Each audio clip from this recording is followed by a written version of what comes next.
awesome commentaries. This show is just like I said at the beginning, it's what if the good things that we enjoy about today and and technology and all that kind of stuff, what if it was just like a little bit corrupted, or what if these were the ramifications? So, which brings us to our third episode. Well, I'll let you take this one. This one was the one that beat me up the most from the first season. I mean, the pig one was gross, but this is the one that was like, oh my gosh, this is crazy. Okay. So, the setting for this one is humans can be implanted with a memory card, basically, in the back of your ear that records everything that you see throughout the day.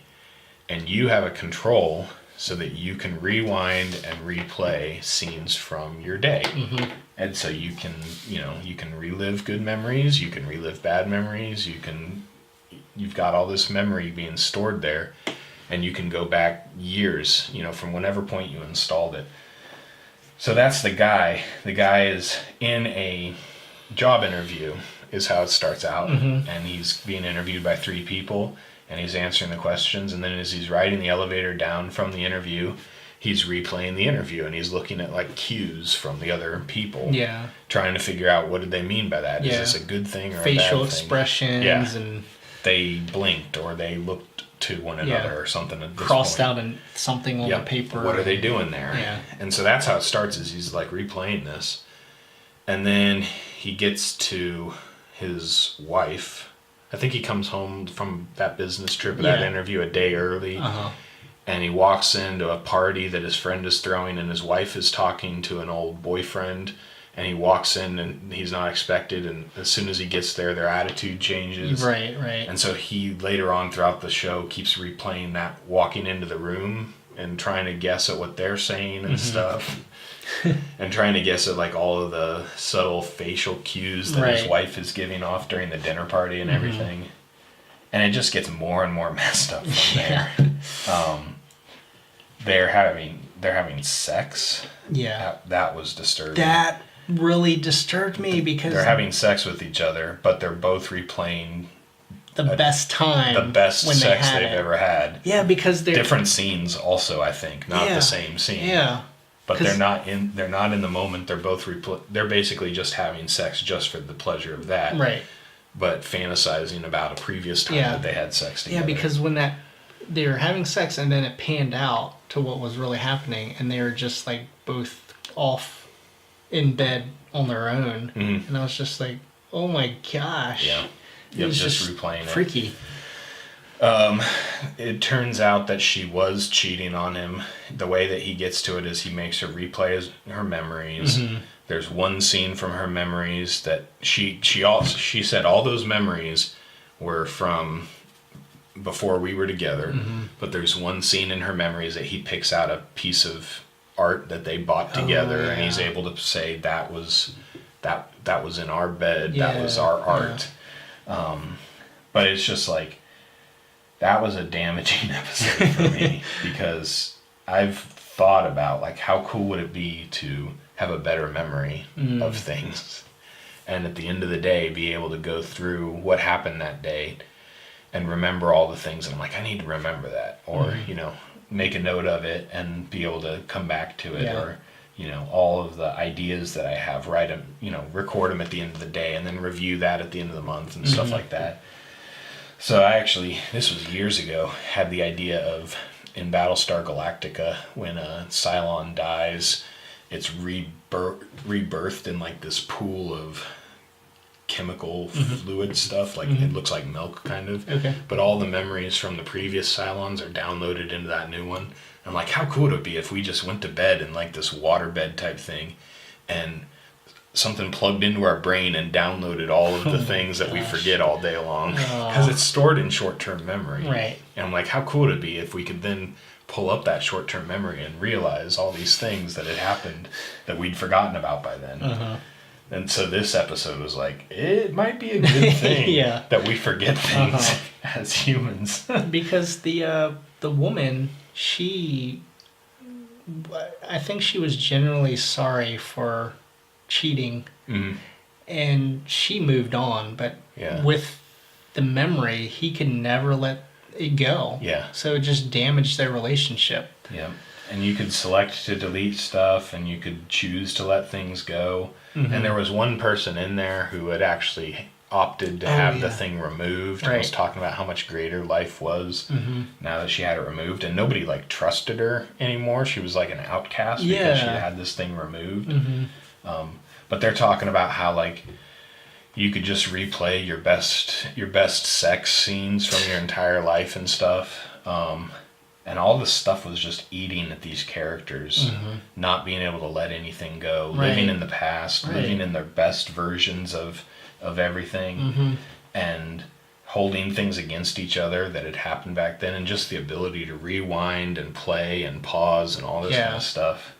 It was rough. Yeah, I think just the main problem with that is you could never enjoy making new memories. Yep. You're just stuck in the past. Yep. And you would just, I think I'd feel like I'd be so anxious because I'd just rewind everything and be like, okay, what was that person thinking? What did they say? What did they think when I said this? Oh man, next time I got to do better and be more funny, or you know, it's just very. Yeah. Didn't seem. I wrote that down as I tried to find like the theme or the moral. If you could find a moral from each of these. And that was mine, is that living in the past destroys your enjoyment of the present. And that's really what this episode was about. The previous one I said is that beauty gets corrupted for an audience. Because that's kind of the point of the game show episode.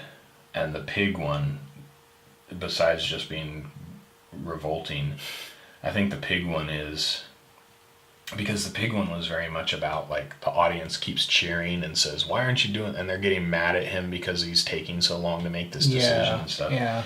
And it was very much just about the mob rule reality of things like Twitter and Facebook and social pressure to do things, and strips you of your decision making, your free will in that situation to actually make your own decisions, and just it ends up becoming like the global mob basically that forces people to do things that are very difficult to do. FOMO. Yeah, right. It kind of forces you to... More like fear of being forced. So yeah, that's exactly what the memories episode was about. It's probably a good thing that we learn how to forget. Yeah. Or that, things get colored, or things could become fuzzy and we can't remember exact details of everything. So you could still have good memories, but the specifics of them, we're not replaying in our head. We're not like, oh, maybe that wasn't a good memory. What did this mean? Yeah. And I think that's why nostalgia is good. Is so nice. Yeah, it's so nice because it's only the good things. Yeah, it's only the good things, and you just romanticize the good and you just let the bad go. But with this, you get it all. Yeah, so you're just like, oh. It's like I think about the '90s and all the great TV shows and music and all that kind of stuff, but I also don't think about I couldn't get a girlfriend back then. Yeah. So life is pretty cool now. Yeah. I've got a wife and kids now. That beats out music and TV shows any day. So yeah, that's exactly. Nostalgia is rose-colored memories, and that's probably a good thing. Yeah. So. And I did see episode 1 of season 2, and that was very creepy. Which one was that? We could discuss it some other time when you're done with the season, but I don't remember the individual episodes. The girl's like husband or lover died, and then you could get a service where they would text you based on an algorithm. You could talk to them. Yeah. Based on their email. Yeah, and then the way they talked. But then she took it further and got that. Okay, let's save that one for the next discussion. Oh, okay, sure. Yeah, now I'm remembering it gets. Now. That's what all these get. These all get worse as the episodes go. You get the basic idea, and most of them, some of them build up. Like you're like, where's this going? Like the game show one, you didn't really know where it was going in the first few minutes, or the pig one. But some of them, like within 5 minutes, you get the context, and it's like, oh, that's kind of cool. And then it's just like, yeah, but what if this happens? Yeah. Like, oh my gosh. Yeah. And that's where it's kind of similar to the Twilight Zone, because the Twilight Zone, the main character gets gets their comeuppance. Mm-hmm. So like in episode 3, the main character was just using that technology to look back and forth, but then he breaks up with the girl because they just, I guess, couldn't work it out. And he's like, okay, this is what cost me for having this technology, you know. Didn't it just end with him, like, in their room, the art was off the wall, and it basically showed that she'd moved out and left him because he couldn't let it go. And it was only... not that he couldn't let it go, but that he could not forgive her and couldn't, accept her apology. And yeah. So that was cute. Yeah, that was cute. But it changes the way you look at things. So, like, think of, like, Terminator. Mm-hmm. Changed the way we looked at robots for, like, ever. Yeah. Because it's like, what if they, what if they take over and we become the slave kind of thing. So, Back to the Future. It's like, oh, time travel would be great. And then you see Back to the Future and you're like, what if changing something in the past completely screws up everything in the present? Yeah. So, yeah. That's what I like about it. Sometimes the technology makes things easier, but then we're just a slave to the technology. The phone. I'm looking at my phone all the time. Oh man, wait till you get to they're good. So you've got a few good episodes coming up. Okay. So did you ever see that movie Time Lapse? It's on Netflix. Time Lapse? I don't think I did. It was not a time travel movie, but it was these 3 friends in an apartment, and they found this really weird big camera, and what it would do is it would take a picture of something, but it would show you what would happen in 24 hours in that picture. So what one of the guys did is he would put the newspaper there to take a picture of it, and then it would show like what horses would win. Mm-hmm. Why would you do that? I would do the lottery, but. Mm-hmm. But basically, it just, of course, messed them over. And then they became dependent on the picture, because if you didn't, like, if you took a picture of us right now, and in the future it had this, but I didn't put it here for the camera to take a picture, then it would mess up the timeline. Mm-hmm. So, like, all these bad things would happen. So then they became dependent on the picture. They would have to see it in order to know what to do. So it was just a mess. Remember that show? I think was it Kyle Chandler that was in it? Early Edition. Do you remember that one? Mm-mm. Late 90s. He wakes up every morning and there's tomorrow's newspaper sitting on his front step. Vaguely. And there's a cat sitting on the newspaper, and so it was like, how's the cat related and stuff. But yeah, it dealt with that every single episode, and he would look through the newspaper and figure out what crimes and what things he would want to stop. Interesting. And that basically became his life, is trying to stop what was supposed to happen tomorrow. But wow. They're dealing with that in Frequency. Frequency is a great show for dealing with time travel and consequences, because it's basically a daughter talking to her father, who died as an undercover cop 20 years ago in 1996. Oh, wow. And so the first episode, she tells her dad how he's going to die, and he stops himself from dying. But now it's got all these ramifications that move forward 20 years. So yeah. But none of those, Time Lapse, Back to the Future, Frequency, none of those mess you up. No. The way Black Mirror does. Episode 2 in season 1 really messed me up. Yep. Yeah, that speech he gave, I was just like, what am I working for? I'm just trying to buy some things, just to put on Facebook to show everybody I have a great life or whatever. Yep. Anyway. And you buy things, and now you need more money. Yeah. Because you just spent the money you had. So. And then you need to spend time to hopefully maybe maintain them, and then it just takes all your time. Now you're the slave. Yep.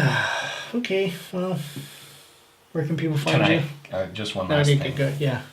So Tuesday night, as election results are rolling in, I posted on Facebook, or on Twitter, No, not Twitter. I don't use that. On Instagram, I said, if anyone needs an election night pick-me-up, Oh, yeah. don't forget there are 6 new episodes of Black Mirror. Oh, yeah. Not nearly as dark and depressing as what's going on right now in the real world. Oddly enough, when I went to bed at 10, and I looked up online like that you wouldn't know until 1 o'clock because Alaska or something. So, but I woke up at 1 o'clock just perfectly, and I was just like, "Oh, Trump won. Okay." Yeah, it wasn't called by 1 because I stayed up till 2. Oh, okay, gotcha. But it was called at like 3 or 3:30. Wasn't it like pretty much in the bag? Yeah, though? but when I went to bed at 2, he had just won Pennsylvania. Okay, I gotcha. And it was 6 votes away. Okay. So I think when you went to bed at 11 or 10 or 11, yeah. it was already pretty much heading his direction. Wow. Because the states that were early deciders like Florida and Pennsylvania or something. Pennsylvania wasn't called till later. Oh, gotcha. But like Florida and Ohio. And some of those, Iowa, had all gone his direction. So, yeah. Yeah. So I spent that night watching catching up on The Exorcist, and watching Black Mirror on Netflix. Anything to cheer you up? No. Yeah, anything to take my mind off of reality, escape a little bit. So, cool. Yeah, we'll see. I don't know. Who knows what'll happen.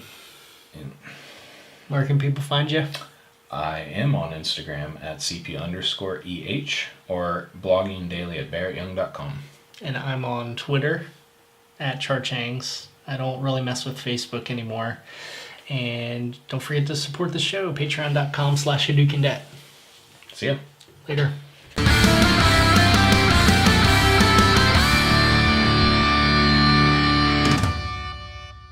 Hadoken!